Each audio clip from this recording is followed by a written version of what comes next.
Kim, a short story here to open up the segment. December 17th, 2020.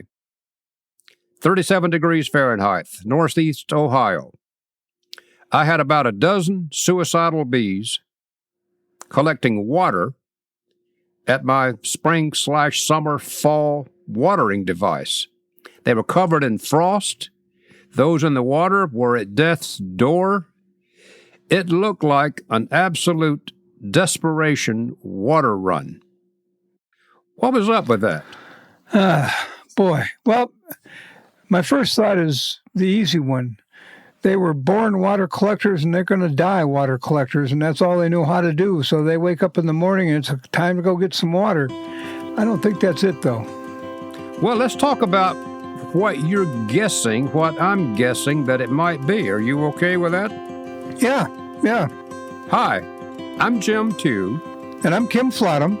And we're from Honeybee Obscura, where each week we talk about something related to honeybees. And today I want to know why I have those water collecting bees. You are listening to Honeybee Obscura, brought to you by Growing Planet Media, the folks behind Beekeeping Today podcast. Each week on Honeybee Obscura, hosts Kim Flottam and Jim Tew explore the complexities, the beauty, the fun, and the challenges of managing honeybees in today's world. Get ready for an engaging discussion to delight and inform all beekeepers. If you're a long-timer or just starting out, sit back and enjoy the next several minutes as Kim and Jim explore all things honeybees. So I see that periodically, these bees making this off-season, non-explained run. I don't know what's going on, Kim. The only thing I can figure out is that you said it was December, you said it was 37 degrees, is that in that hive, where that cluster is, there is either crystallized or nearly crystallized honey that they need to dissolve so they can eat it. And to do that, they need water. And if they don't get water, they can't eat. So that kind of tells me that there isn't much water in that hive. Well, I'm not sure what to do about that, because I asked myself that day, there is no way that I know of to provide winter water to a wintering colony. Now, as usual, Kim, we're talking here from upper northeast Ohio, and there's a lot of country above us. But for those people who live in warm climates, your bees fly all the time. I don't know if you ever notice them getting water in the winter. For those listeners coming from warmer climates, do you see your bees at watering sites in the winter picking up water, or do they not need it? Yeah, either or. Well, Tom Seeley says in his book about water and in the winter, and what he's referring to is he's talking about bees. If I recall this right, he's talking about bees that live in a cavity in a tree that has no upper ventilation.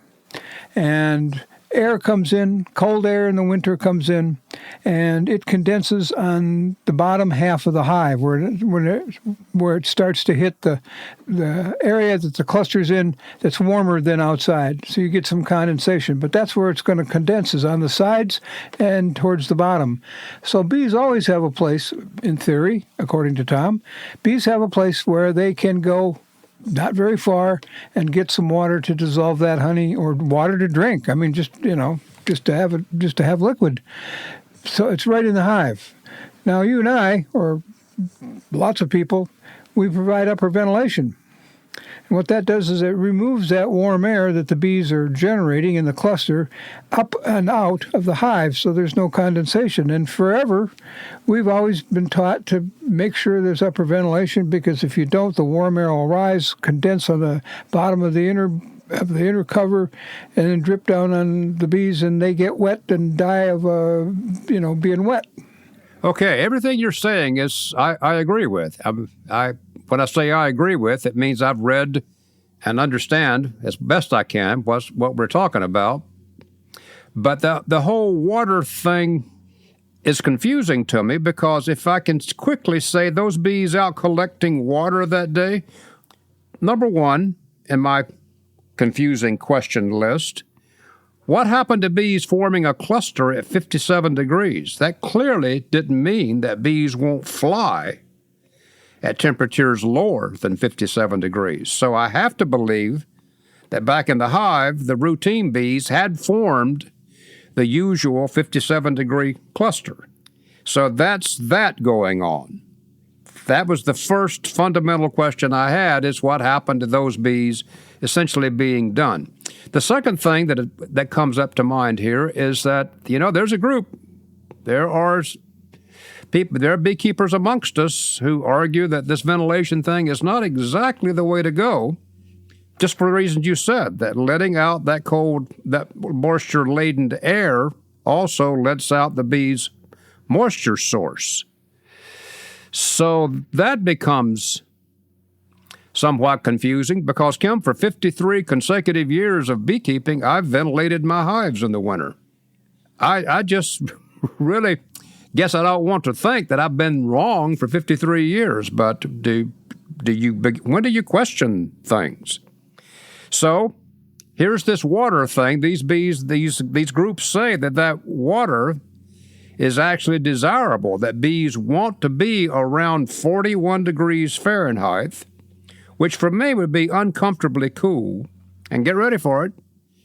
Those bees want to be wet. They want to maintain a high humidity, at least 70% in the brood nest or the cluster. And when they're raising brood, maybe as high as 95%. And that by not breaking that propolis seal, leaving the hive closed up, it increases the CO2 content. So it raises the CO2 content of the hive, and they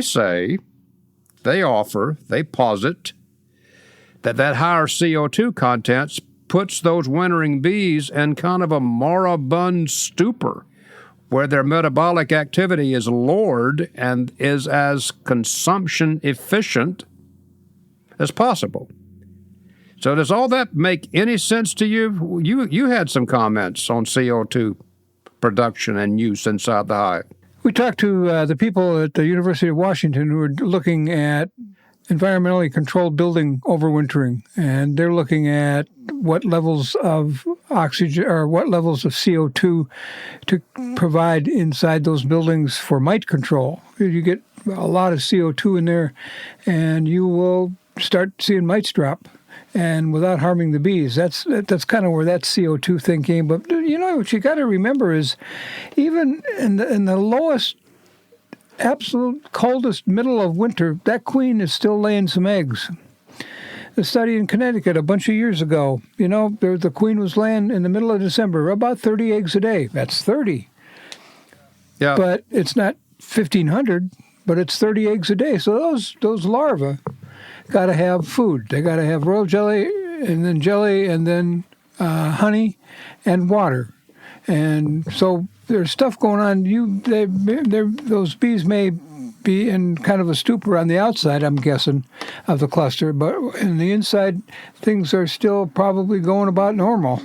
Yeah, and these papers I've been reading would say that those bees in the quasi-stupor outside are normal. That what we've done is anthropomorphic, that we're trying to warm that hive the same way we would warm our house, and bees are not running their life that way. Kim, this is conversation. I need to be crystal clear that this is conversation. What I'm thinking and speculating here is not fact, listeners. It's us trying to sort through what we should be doing in the winter to help our bees to get through the winter. So that's where this is all going. And so I suppose that it's okay to toss a stone at a sacred cow. And that sacred cow is that we need to ventilate our hives to have that moisture-laden air escape. I must have said that to beekeepers several hundred times. Probably several thousand. But yeah, don't make it worse than it is. Does that mean I've potentially been wrong several thousand times? But here's the thing, 1860, Langstroth invented the hive, and he overwintered and saw the moisture problem and made sure there was ventilation. And since 1860, we've been putting bees in skinny little boxes with essentially no insulation and lots of ventilation because we don't want them to get wet and have the water drip down. So the tree thing might be, but the box thing seems to have worked up until we got mites. Okay, let me get my arms around this because, number one, the AIRU company manufactured insulated hives for years, and the USDA published papers on how to insulate hives, how to pack them, how to wrap them. We went through a phenomenal phase, late 20s to early 40s, on a wrapped beehive an unwrapped beehive was an unhappy hive. Why did that go away, Kim? Why did we do that? Why did beekeepers long gone now spend so much time on putting bees in cellars, pulling them out, packing bees in sawdust shavings? Kim, there were people who buried their beehives and then dug those things up because those buried hives were in a stable temperature all the time. So yeah, Langstroth did that, but boy, in later years, there were some different concepts on that. Now they've all gone away. Why did we start with Langstroth in a box, go through all these decades of insulating, and then come back to bees in a box? Well, I learned to winter bees in Wisconsin. And at the USDA lab there in Madison, one of the researchers was studying that exact thing. How much insulation can we put on bees? And he had it figured out. He put 4 of them on a pallet, and he wrapped them all together and with like an R20 insulation and on the top, and provided no ventilation and no entrance in the bottom. And they never formed a cluster in the winter. They were just happy in there, it seemed. Maybe they weren't. Maybe they were just mad because they couldn't get out. Did they survive? Yeah. I'm thinking, if I'm a commercial beekeeper, am I going to do that to every 4 hives I own? If you own 4 hives, it's one thing. If you own 4,000, it's something entirely different. So, right. There's a cost factor there, too. Yeah. I'm still confused, Kim. I can't tell if you're helping me, or not. Yeah. I don't know why those bees were out foraging on that water desperately. I don't know exactly what's supposed to happen with this new concept to me that some of this winter wetness, confined, don't break the propolis seal, that whole concept is the way the bees wanted it, wet and damp with high humidity, access to food, uncomfortable for me, but the way they wanted it. Everything about this flies in my face. They should have been clustered. Why are those bees at the water thing? And then they should be dry. Why do they want to be wet? So everything about this flies in my face. I've always said, if you're comfortable, then your bees are comfortable. Well, I'm standing there in an insulated vest and a winter jacket with the hood up and 2 pairs of socks on. So I want my bees to be as warm as I am, and it's sobering for someone to say, nope, they don't want to be that warm. They want to be remarkably cool because it lowers their metabolic output, increases their CO2 content, which would have the ancillary advantage as a byproduct of knocking off mites. So everything about this, Kim, I need to say again, this is strictly conversation, people. Stick with what you've always done. This always worked. But it's okay to wonder, isn't it?